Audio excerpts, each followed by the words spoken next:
here. Well, you are important. Oh. Okay, hey, if everybody will get started here. Yeah, exactly. There you go. That's why she's here. She knows how to do it. So good morning, and welcome. Let's get started. If you'll grab a cookie, coffee is in the back, and let's go ahead and get started. It smells like coffee. I walked by the church and I was like, ooh, that's very It's wonderful. those two pots that did that. And, so let me start by just saying that, most of you know, but our Stephen leaders, Lynn and Becky, arrange ongoing continuing education for our Stephen ministers on a regular basis. And when it's appropriate, we share that training with the congregation to expand everyone's knowledge and help us all more effectively care for each other. Last year, Stephen Ministry offered continuing education with Amy Weatherup that involved helpful information on hospice and palliative care, as well as dementia, topics that touch all of our lives. This year, Becky has provided CE built around a book by Stephen Houck, who's the founder of Stephen Ministry. It's a book that he describes as a practical guide for those with cancer and their loved ones. Today we're fortunate to have Amy back for the fourth and last part of the series, Cancer Now What?, to tell her story as a cancer survivor. For those of you who don't already know Amy, let me introduce her to you. Amy is a certified Master of Social Work and is employed as a strategic account manager with Via Health Partners. She has worked in healthcare for 34 years, including long-term care, senior independent living, hospice, and home care. She has a postgraduate degree in thanatology. I had to look it up last year, and I still remember it's the study of death and dying, and is a certified dementia dialogue educator and a certified death doula. Part of her job duties with Via Health Partners are to provide education to the community, including courses in dementia, communication with dementia patients, difficult behaviors of dementia patients, team building, morphine myths, personality styles, end of life, symptomology, and psychosocial needs at end of life. She has taught sociology and social justice at the college level. In her free time, she enjoys cycling, hiking, and photography. She has 2 college-age sons, still college-age, and a COVID puppy, and I think a kitten was added last year. So anyway, that's last year's. She's got an update. She's working on her PhD now at University of Alabama. So a lot going on with Amy, and I'd like you to welcome Amy today. Thank you, Amy. I was saying I was driving home I was just in Alabama last week for orientation, and I was driving home thinking about what I wanted to say today and thinking about the fact that I try not to think about how I felt when I found out that I had cancer. So a friend of mine was at the infusion center and picked this up while she happened to be there, and it's a whole magazine about multiple myeloma, which is what I have. And some people may not know what multiple myeloma is, but it is the type of blood cancer. And it affects the plasma cells that are made in your bone marrow. So I see this, I go to the oncologist in the same office where people would go if they had leukemia. And I was thinking about the day that, so it started with, I was at work, and I was walking through a parking lot and carrying some things into a building, and all of a sudden I just had this immense pain in my back, and I literally fell. And I remembered that it hurt enough that I felt like I was going to throw up, like that kind of pain, instant pain. And I got up, because that's what I do, and I got up and picked up my stuff and went into the building and conducted my meeting and drove home, called work, started a workman's comp case, and it was a Thursday in August. So 3 years ago next month. And I stayed home from work on Friday, but they weren't able to start my case, so they knew that I wasn't gonna see a doctor until Monday. And on Saturday, I was home alone, got up off the couch to go to the bathroom, walked into the bathroom, and half my face went numb, and I thought I was having a stroke. So I called 911. My son was local, and I called 911, and I live very close to here, right where Weddington becomes, or like Union County line. And it's very confusing in our neighborhood for them to know who should come, because half of my neighborhood is in Weddington and half my neighborhood is in what's unincorporated Matthews, really Charlotte. So it took a very long time, and I actually said to the 911 operator, I guess it's a good thing I'm not having a heart attack because I'd be dead by now, because they stayed on the phone with me until the ambulance got there. My son got home before the ambulance got to my house. They treated me like I was having a stroke, so I learned that if you need to get quickly into the emergency room, tell them you're having a stroke, because the doctor met me in the parking lot. I didn't even get into the hospital. But they quickly determined I wasn't having a stroke. What it was, and probably some people have experienced it, is a basal response that when you're in a high level of pain, your body starts to shut down anything that's not necessary to drive all your, I guess, endorphins or something to where the pain is. So I was in the emergency room waiting. They did some MRIs or CAT scans, and this was the beginning of the process, because they found that I had 3 fractures in my back, but they also found 6 old fractures in my back. And because prior to this day, I was an endurance athlete who had done multiple Ironman competitions. I didn't bother getting on my road bike if I wasn't riding over 40 miles. I was very fit and very in shape. There was absolutely no way that my body should be breaking down like that in a normal situation. So, much like your experience, thank God for a PA who was like a dog with a bone and just kept digging and digging and digging, and finally sent me to have blood work done, because they put me in a clamshell to support my spine. And I said to him at a follow-up appointment, I sat down on the bed yesterday with the clamshell on to put my socks on, and I felt something in my back. So I had broken another bone when I sat down on the edge of my bed.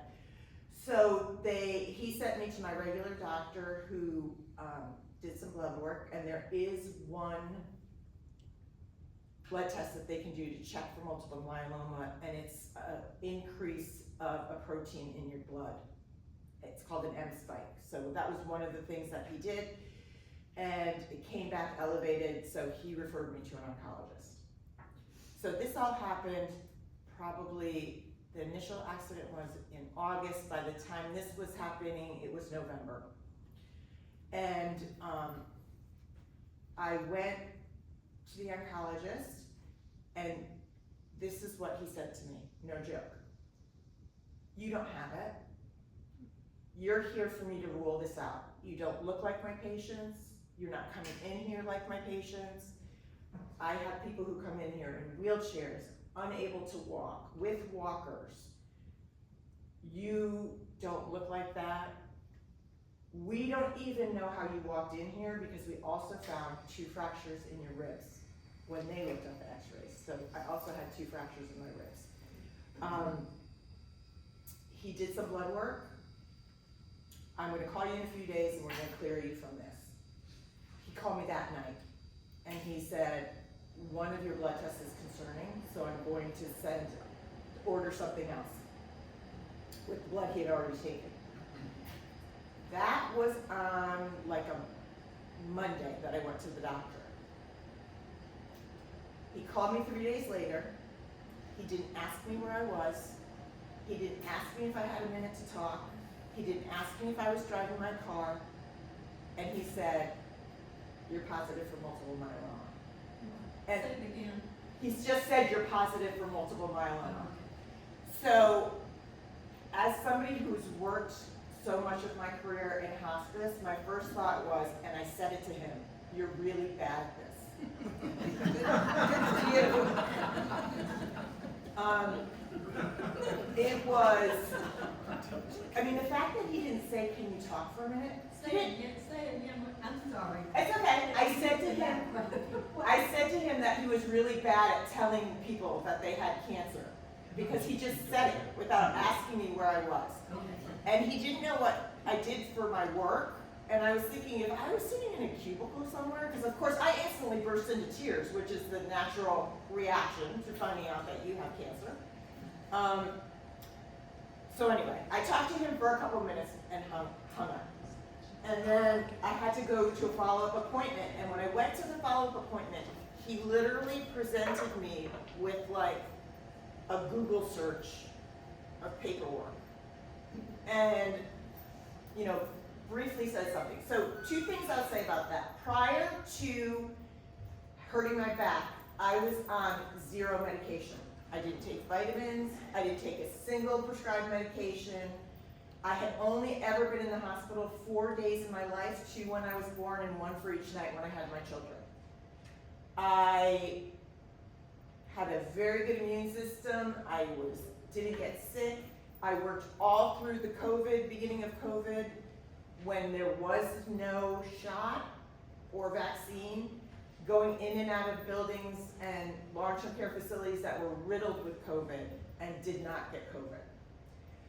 So one of the big side effects of multiple myeloma is because it's destroying your blood cells, that destroys your immune system. So often people with multiple myeloma have recurring infection after infection after infection, and I had none of that. So literally, I was gonna read, because I knew that I didn't fit the, I had to Google it when they told me that I might have it, but when I don't fit a single one of people who are likely to get multiple myeloma. Historically, it is diagnosed in people over the age of 60 at a much higher rate in men than women. It is higher, like twice as many people of African American descent are diagnosed with it than Caucasian. And it usually requires, well, it always requires exposure to a toxin. So the reason that it would, I feel after the research I've done, the reason it's diagnosed higher historically in African American men is because people who worked in factories and textiles were exposed to chemicals.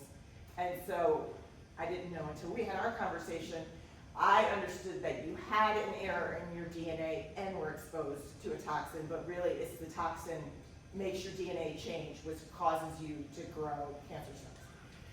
So the only people that they're able to cluster together and identify what that toxin might be are, for instance, people who were exposed to Agent Orange during Vietnam have a high rate of multiple myeloma, and they know that it's the Agent Orange.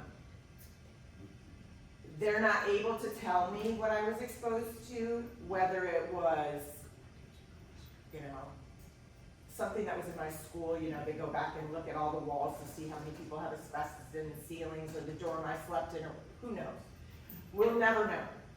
First thing I did was research on my house, because I have an old house, and I had popcorn ceilings when I moved in. So I did research on the popcorn ceilings because, you know, they've identified that there's asbestos in old enough popcorn ceilings. Mine was done after it was illegal to use it.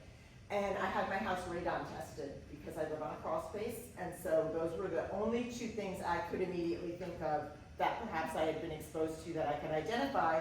And honestly, the only reason I was doing that is because I have children. And so I wanted to know if I could put them at risk by being in that house. Everything was negative. We're never gonna know. I have absolutely no history of cancer in my family. I have had a great-grandmother and a grandmother who died of ovarian cancer, but both of them are probably victims of the talcum powder era of being exposed to it. No other history of anyone in my extended family who has cancer. I have siblings, one who's close in age with me, who went to every school with me, even college. He does not have it. So we'll never know where I got it. But there are some things that they say increase your chance of possibly getting it, and those are, again, being over 60, being male, being overweight, being exposed to these things. I mean, nothing that I could easily say was something that I was exposed to. However, all my life I've grown up wanting to work with old people. And I have always had a very soft spot. My favorite actor, I just drew a mental blank, I can picture his face, is the guy from Driving Miss Daisy, Morgan Freeman. And so one of my friends that I grew up with said, "Oh my gosh, you get to be exactly what you always wanted to be, an old black man."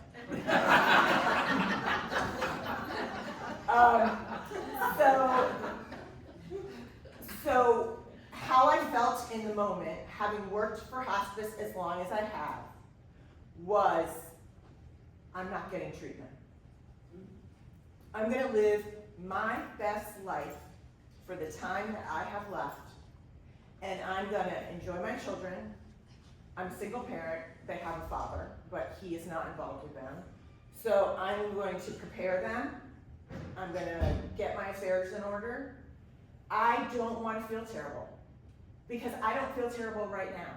Like, when I was finding out I was diagnosed, I did not feel sick. I did not have a single warning until that bone broke.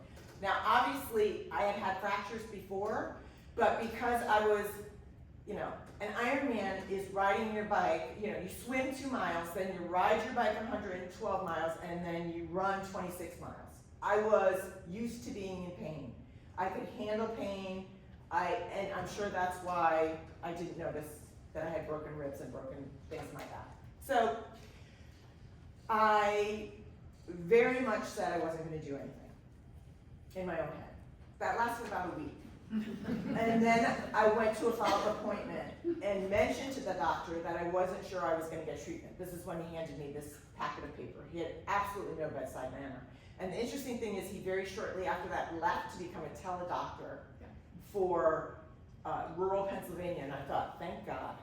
Like, that's what you need to be doing. But I said to him, I'm not sure I want to get treatment. I haven't decided. I want to get a second opinion. At the time, I didn't understand that there's really only one treatment for multiple myeloma at the first step. Everybody's treated exactly the same treatment with the hopeful same outcome. So I said I don't want to get treatment. And his nurse actually piped up and said, if you said that to us, we would have had to turn you over to the ethics board because this is a manageable cancer. Most people first diagnosed with stage 1 multiple myeloma, the kind that is not aggressive, have this prescribed treatment and go into remission. So she said we wouldn't have allowed you to walk out without having a conversation with people on the ethics board about why you should seek treatment. Anyway, the first step is you have chemotherapy and you get prepared. People are so smart, it's amazing. They pull out your stem cells, they pull out your blood, they spin it through a machine that looks like a portable air conditioning unit. They take your stem cells out, pull out the healthy ones, freeze them, and then they give you chemotherapy, get rid of as much disease as they can, and then put your healthy stem cells back in the hopes that they will fight the cancer and you will develop this new stem cell system that is cancer-free. Very, very, very high success rate for first step. So I was the perfect candidate, I was young, I was healthy, I had great insurance, and so the biggest thing was I was going to have to be on the transplant unit at Atrium for 15 days because they just absolutely destroy your immune system. So you have to stay there until it's built up to a certain level. And it's interesting because still to this day, I can't eat sushi because my immune system is so compromised. And at the time, I couldn't have any fresh fruits or vegetables or anything because the things that we normally eat that our bodies have the ability to fight off any bacteria that might be on it, I no longer had any of that. I'm not even finished at this point re-getting all my baby shots because I had to get all my baby shots over again, everything. So I went into the hospital to get this done, and I am a Pollyanna. I was raised by a Pollyanna. I truly believe that I'm a cat. My entire life, no matter what's happened, I've landed on my feet. I was gonna be fine. I know that attitude affects the outcome of treatment from the history of my work, so I was confident about it. Chemo was easy for me. I worked every single day through chemo treatments. It's not chemo like most people think of. It's not you sit and it's drip chemo. They discovered that if they inject it directly into the fat pockets in the abdomen of multiple myeloma patients, it's more effective and there's less side effects. So it was pretty terrible. It's a very slow, painful shot directly into your abdomen. And then we take a daily pill, which I will tell you costs $750 a day and costs the company 25 cents to produce. It is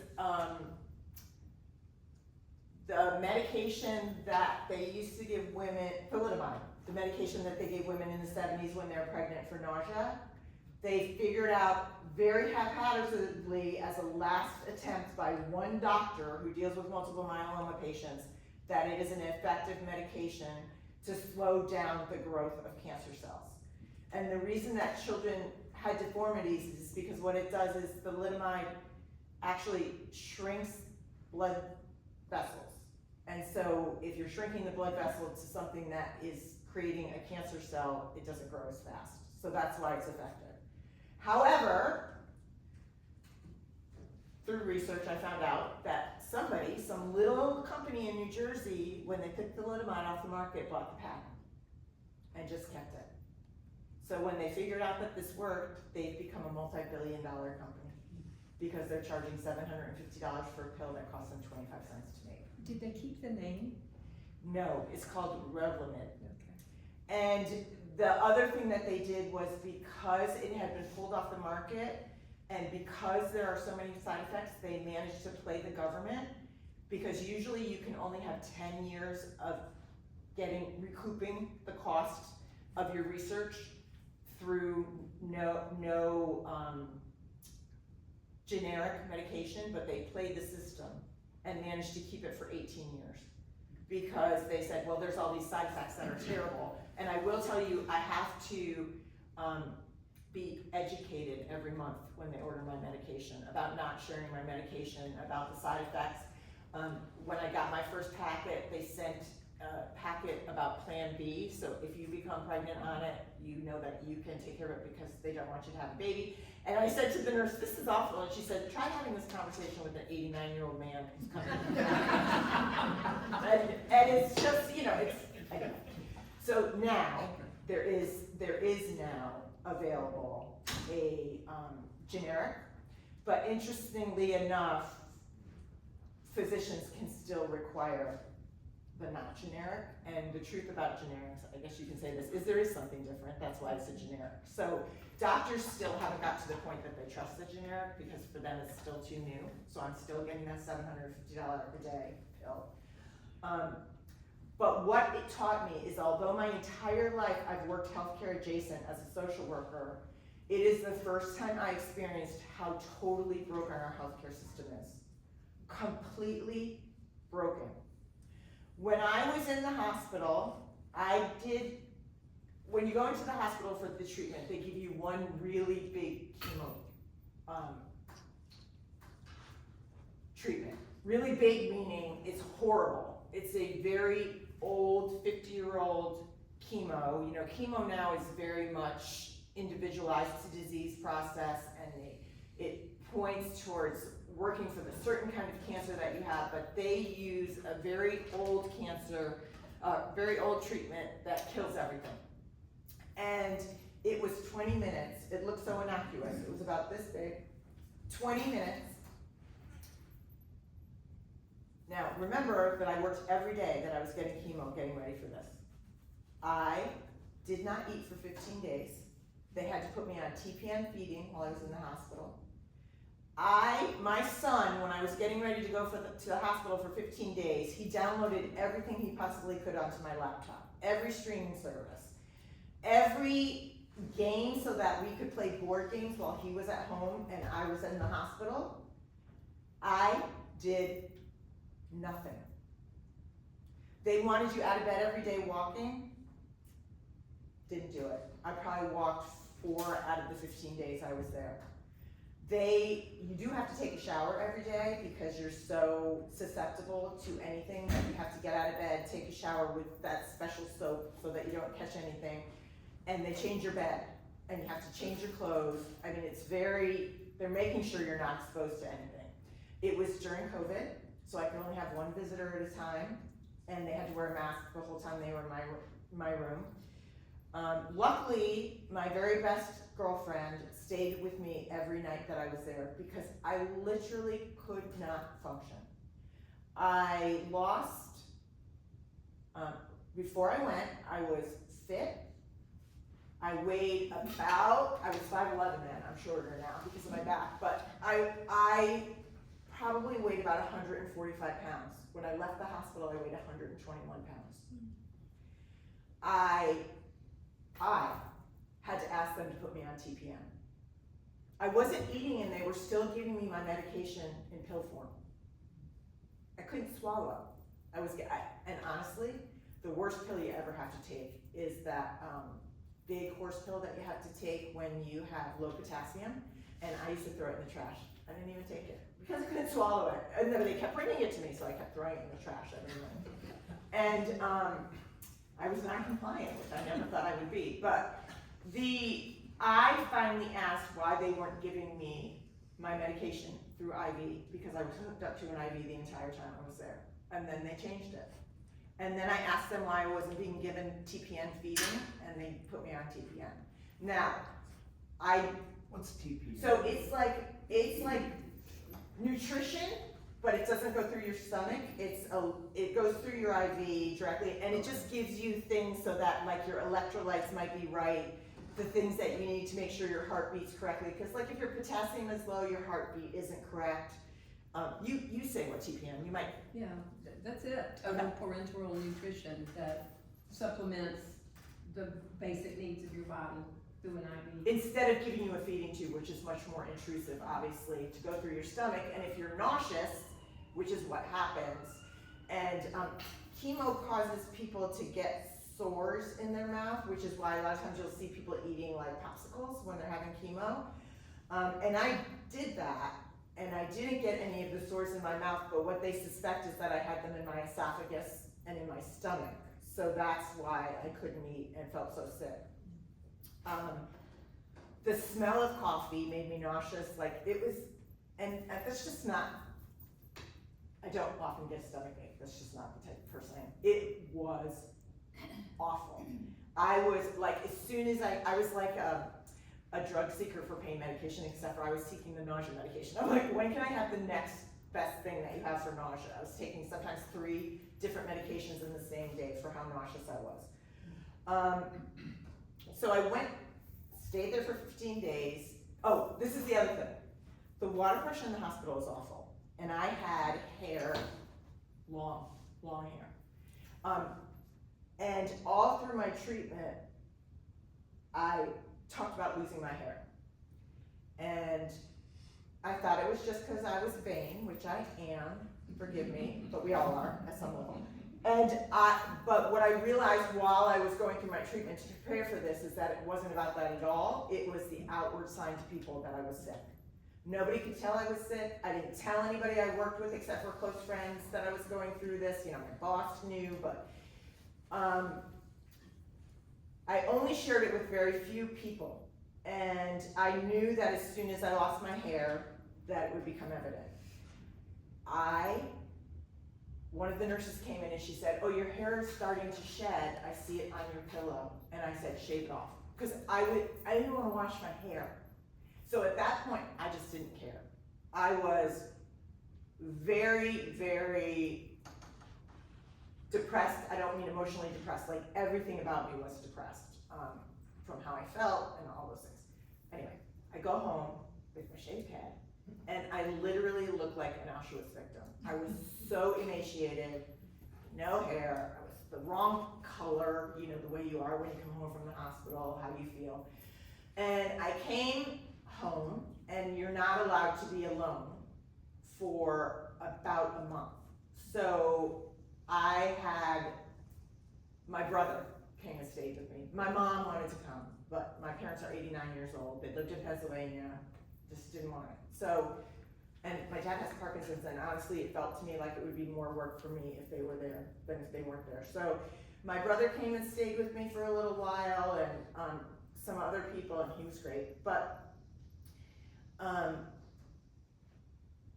it was hard. I had to buy a new mattress. That was one of the things they make you do while you're in the hospital. You have to have your carpets cleaned. You have to get a new mattress because, again, you have almost no immune system. They absolutely destroy your immune system to build it back up. And your numbers, my numbers still aren't back to normal, but they were high enough that they could let me leave the hospital. So I was so sure I was going to feel terrible that I bought one of those adjustable beds, and I was so excited, like I was going to be able to sit in my bed and watch TV, and I never did any of that. When I got home, I started to feel more like myself. I made an effort to get up. I did not shower every day. I was so happy that I didn't have to do that. But I did like get up and function and go downstairs, and I was hopeful, and I knew that I was doing all the right things, and this is always successful, and I'm the perfect person for this. And a month later, I went and had my first bone biopsy, which is how they determine different things. And I had my first one as a follow-up, and it lowered my, when I was diagnosed, 60% of my cells were cancerous. By the time the chemo was done and I went to the hospital, I had 10 to 20%. And after the stem cell transplant, I had 10 to 20%. It did absolutely nothing. So it was really awful to hear that, because never, ever, ever in any of the conversations that they had with me did they say there's a chance this isn't going to work. All I ever heard was, this always works, you're the perfect person, you're going to be fine. It is not, there is no cure today. So it is considered a terminal disease, but I had already wrapped my head around the fact that I was going to treat it like a chronic disease. Just like somebody who has diabetes, or that's something that you manage, but you live a full and normal life, other than the fact that people often complain that they have ongoing back pain for the rest of their lives. But I pretty much was okay with the fact. You know, I did all the things that you should never do, like Googled life expectancy after diagnosis of multiple myeloma. And it said, you know, don't ever do that if you get diagnosed with cancer. I'm going to say that because the one thing it says is they only ever do like a 5-year study. Like, your chance of living 5 years is this much. And your chance of living this long is this much. But what you don't know is who those other people are. So what my doctor said to me is, you have to understand that this is research from those over 60, probably having other diagnoses, people. They include everybody who's ever had it in there. So, and as my father says, it either is or it isn't. Everything's 50-50. You either get it back again or you don't. So when the doctor called me, he's wonderful. He called me on a Saturday. He was driving to the beach for vacation, and he said, this is another terrible thing. Everybody knows we all have that darn portal where you get information before your doctor calls you. So I had the information from my bone biopsy, but at that point I was still a bone biopsy virgin, so I didn't know how to read it. I know how to read it now. If you need me to read something for you, I can do it. But at that point, I didn't know how to read the results. And so I had seen it, and he called me on Saturday morning, and he said, I'm sure you saw your bone biopsy results. He's so good. We didn't get the results we were hoping for. However, there is a study going on, and I called them yesterday to get you into it. So before he'd even contacted me, he reached out to a study. And the interesting thing is there's only 30 of us in the study, and it's international. It's in the UK and the United States, and only 30 participants with the same situation I had. Otherwise healthy, young, just diagnosed. And with stem cell transplant that didn't work. And he said, I'm not sure if it's still open, but I called. I don't know who he called. I know who he is. He's known around the country for treating multiple myeloma. But I was the 30th person went into the trial. And they held the trial for me because I wasn't going to be ready, because I had to be a certain amount of time past my stem cell transplant before they could start my next treatment. So I don't know what he said, but I ended up switching to a doctor that was better than that guy who didn't know how to tell me I had cancer. So worked out great. So I got into the clinical trial, and again, everybody was so hopeful, and I went into the second thing with almost no hope.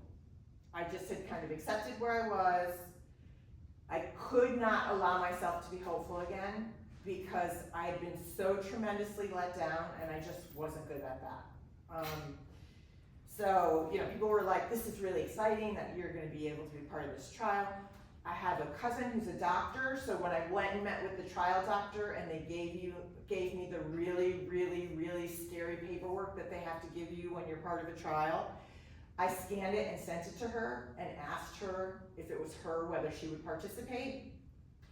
And here's an example of the kind of upfront doctor she is. My dad once had a scan and had a shadow on his pancreas. And he called her and talked to her about it, and she said, well, the only thing I have to say is get your affairs in order, because that was 20 years ago when if you got pancreatic cancer, you had about 6 months to live. But she's just very upfront. So she called me and she said, understand that there's a lot of scary things here that have happened during this trial. But she said, if you read the back of an aspirin bottle, you would never take an aspirin. They have to list every side effect that anybody has ever had from when they first started this trial until all these years later when they're in this next step of trial. So some of the things were, you could go crazy, you could have dementia, you could have encephalitis, you could be on dialysis for the rest of your life, you could have seizure disorder, you could have Parkinsonian disorder, which isn't Parkinson's but is similar. You become stiff and maybe have a tremor. And it was kind of scary. And my limited understanding of trials from working with hospice was they're a last-ditch effort, and often people know that it's not going to be a benefit to them, but there's no other treatment for them. So they enter a trial in the hopes that they can help somebody else who has their diagnosis. So I agreed.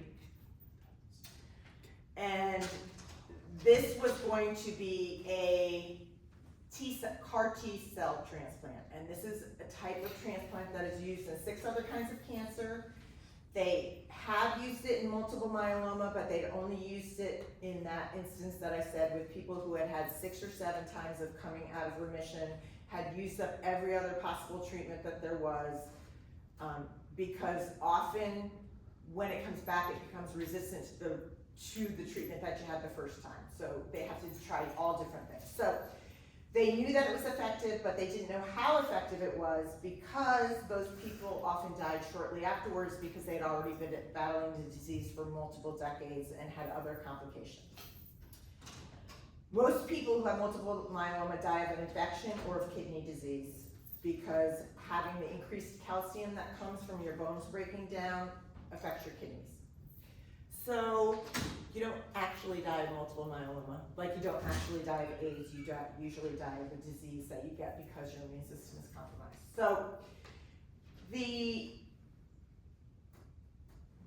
T-cell CAR T transplant was very similar to the stem cell transplant. I went through the same process. They took my blood out, they spun it through the machine, they took out my T-cells, and then they sent them to the lab and actually infected them with the HIV virus, minus the part that makes you sick. So HIV cells are like, explain to me that they're like the fruit fly of the cell world. So like you use fruit flies in experiments because their lifespan is quick, the same with these HIV cells because they quickly regenerate. And what they were doing in the lab is teaching my T cells to recognize the protein on the outside of my cancer cell, so that when they put them back into my body, my own immune system would kill the cancer. So my cells went on for 6 weeks at the bargain price of $500,000 to be taught to recognize the protein on the outside of a multiple myeloma cell. And then the process was the same. I went back in the hospital for another 15 days.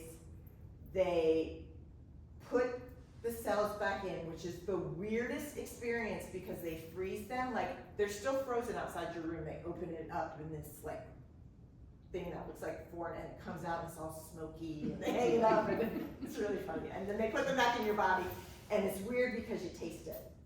It's bizarre. And so they put them back in your system, and usually I think when other people have CAR T not on trial, they're in the hospital about 7 days. But because it's a clinical trial, they needed everybody to have the same experience. So we all had to stay in the hospital for 15 days. Again, trapped on a floor where you can't get out because they keep you in on this one floor of the hospital. But now it wasn't COVID, because I did this a year and a half ago at Thanksgiving. And so in one calendar year, I had chemo, stem cell transplant, chemo, T cell transplant. And the experience was so much better. I actually worked my job from the hospital. I never felt sick. I was bored out of my mind because I felt so good. I had a few of the side effects, and I heard some really good stories about the people who had side effects, especially the side effects of having the encephalopathy type things where they would see things. And one of the nurses said there was one guy who was actually in the room I was in, and he kept telling them that there was a raven in his window, and he was not feeling comfortable about that because he felt like they were coming to get him. And they all thought he was crazy. And then they came in one day, and it was actually a hawk that lives in the atrium, and it was sitting in his window. And they're like, "Oh, we totally have been documenting that you're having symptoms." The only thing I had was one night the nurse came in and I said, "Do you hear that music?" And she said, "What do you think you hear?" And I said, "I feel like," so I'm 58, so I'm an 80s child, right? Teenager. But I was like a Rick Springfield Air Supply 80s girl. I said, "It sounds like 80s hair metal, but I can't quite make out what song it is." She's like, "I don't hear anything." Okay, so I had that symptom. But otherwise I was good. And the hospital experience, I will say, was terrible the first time, great the second time, but the staff was amazing. Everyone there remembered me, and my friend who stayed with me, including the lady who cleans the room. They had wonderful staff there, and I think that helped. Where was there? I was at the atrium on 6B, which is the locked-in unit for any kind of transplant. So anybody who has an organ transplant or something where they have to avoid being exposed to other people. Even our food was brought up special. I mean, everything it's interesting. But you were allowed to order food from like Panera, which I thought was interesting because that's not safe food. But and they did tell me, I only have 10 minutes. If you ever go to the hospital, the one thing they did tell me is to order off the children's menu. You're allowed to order off the children's hospital menu, and it is better. It's like comfort food, you know, like macaroni and cheese and grilled cheese and things like that.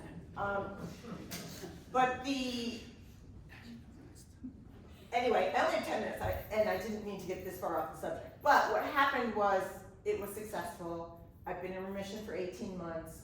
And my trial of 30 people has been so successful. When we signed up for it, they told us it was for 30 years or until you came out of remission, and they're actually canceling the trial in September because every single one of us is in remission, so they're taking it to a bigger group of people because 30 isn't enough for them to actually use as proof that it works. So they're bringing it to, I think, 250 people and growing it. So the good news for me is less bone biopsies, yay! No more 24-hour urines, which is the worst thing anybody ever made you do, where you have to capture your own urine for 24 hours and then bring it into the lab. And hopefully I'm gonna be able to go off that $750 a day pill. But the experience for me, I know, was different than some people's might be because I have worked in hospice for so many years. And I thought we have several other people who have worked for our hospice unit who have gone through cancer while they worked there, and I always thought they were lunatics. Like, how in God's name do you do this job every day when you have cancer and you're dealing with people who are dying? And in actuality, those two things never crossed for me. They were so completely separate, my battle versus my professional job, and it was wonderful to have something to do every day. I never, except for when I said I wasn't depressed in my head, but my whole person was depressed in the hospital, I never suffered from depression the entire time that I was doing this. I didn't feel sorry for myself. Once I got past that, I'm not getting treatment part. But I will tell you that immediately upon going into remission, I became depressed. And it felt really weird to me because I've never been diagnosed with depression. But what I learned is that for a year and a half, my body functioned at fight or flight. And you're in that kind of crisis mode for that whole time. And the only normal thing is that your body dips to try and recover. So I think we don't think about that with people who are battling cancer or some other chronic disease. The other thing that happened to me was I was surrounded by people who wanted to help me, but I am a helper, and it was very, very uncomfortable for me. Someone tried to start a food chain, and I called my very good friend and said, if you guys start a food chain, I will haunt you, and I will drop it on your front porch. No. If when I'm better, you want to start a wine train, but I do not want a food chain. People would offer to do things for me that I didn't want, but I also found that a lot of people offered, but then never followed through. People want to help, they don't know how to help, particularly if you tell them they can't bring food, because that's what everybody wants to do.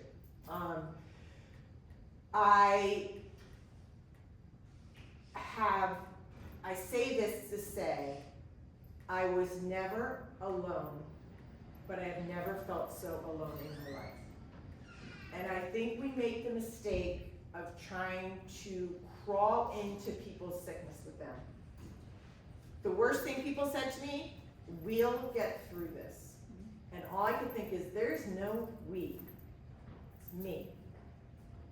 And the whole, I said the really wrong thing once too, though, because we had a family wedding, and my sister-in-law, who I'm very close with, was there, and I said to her, well, I gotta tell you, if you're a woman, you're gonna get cancer, you better get breast cancer, because it is literally the only thing the medical field thinks that women get. They have every kind of support. There's no support for multiple myeloma, and if you don't have breast cancer, if you have breast cancer, you get makeovers and a house and a free wig, and you get this and you get that and you get this, not knowing that she had just found out she had breast cancer. So see, we all say the wrong things sometimes.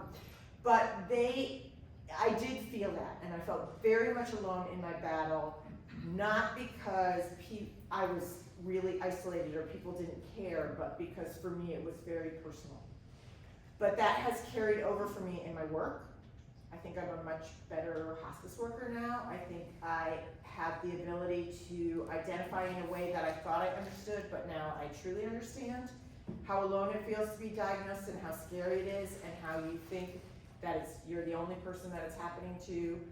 I do believe that it affects the people in my life, my significant other, my children, obviously, my parents, who you never stop being a parent no matter how old your children are.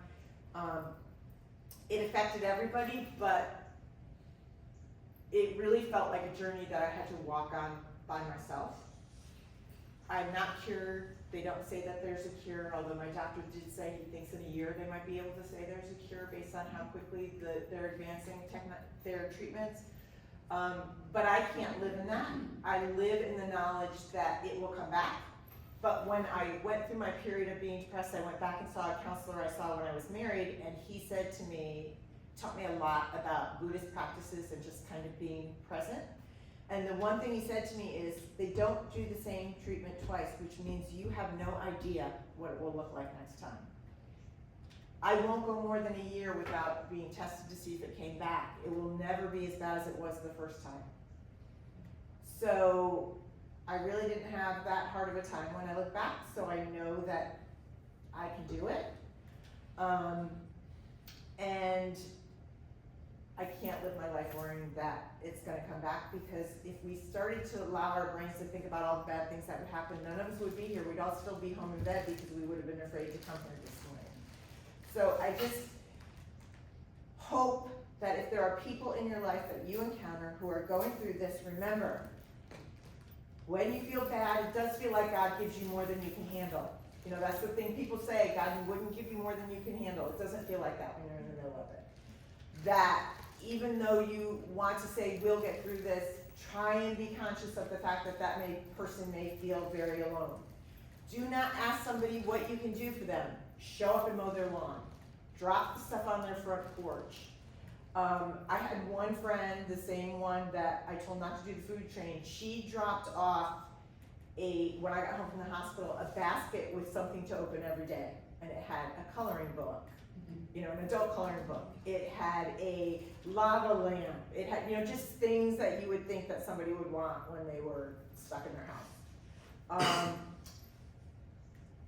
Don't send flowers. People can't be around flowers when they're getting chemo because there is infectious things and bacteria in flowers. So there's just things to think about, but asking somebody either in grief or in current treatment what you can do for them just gives them another job that they don't have the bandwidth to handle. So just doing things for people is what would be most appreciated. And the other thing I did was when I told my best friends, I said, nothing in our relationship changes. Our relationship will not become about the fact that I have cancer. I want you to call me and bitch about the same things that you called and complained about before. I want to hear when you have a fight with your husband. I want to hear the morning that you hate your teenager. And they were really good about sticking to that because I didn't want it to become who I was. It's just another part of what was happening to me. Also, if you have somebody who's ill, a really good idea is there's a website called Caring Bridge, and I know you have to go. There's a website called Caring Bridge where you can update people's health journey, and people can go there and leave messages so that every time they pick up their phone, there's not a text asking them how they feel. That they can choose to dealing with people who care about them from a distance when they want to. So there are all kinds of things out there, but you have to advocate for yourself or that person, and there are people out there that can help you. There's always a social worker tied to an oncology practice. You can use that social worker to help you, but that's really the part I wanted to talk to, and I got so off track. But it was the fact that you really have to learn to advocate for yourself. I'd advocate for myself for the medication. I've called the doctor when things are missing off my medication list. I've called my doctor when a prescription runs out and nobody orders a new one. I will say when you have cancer, you can get anything you want, any medication you want. You just call well, you don't call it, you go through the portal and ask for it and they give it to you. But there is a different relationship also with an oncologist than with your regular doctor. Maybe not for you guys, because maybe you've had the same doctor. I've had the same general practitioner since 1994. However, I, prior to this, went to the doctor once every 2 years for a physical. I didn't have a relationship with them. When you have a disease process, you become very close to those doctors, but they're really bad at certain things because they just want to cure you. They have a hard time with the other parts of it. So that's why I'm getting my GSW, because I am going to do research on education for medical doctors, nurses, and nurse practitioners on end-of-life treatment and on communicating difficult conversations, because there's a lot of doctors who aren't good at it. So, I'll meet you guys back here after church and we'll continue this conversation. No, just kidding. Thank you for having me. Thank you, ladies. That's really good information. And I know you guys learned a lot because I've been watching some of the videos, and like I said, I didn't even understand my own diagnosis before I heard like 6 minutes of your talk, so.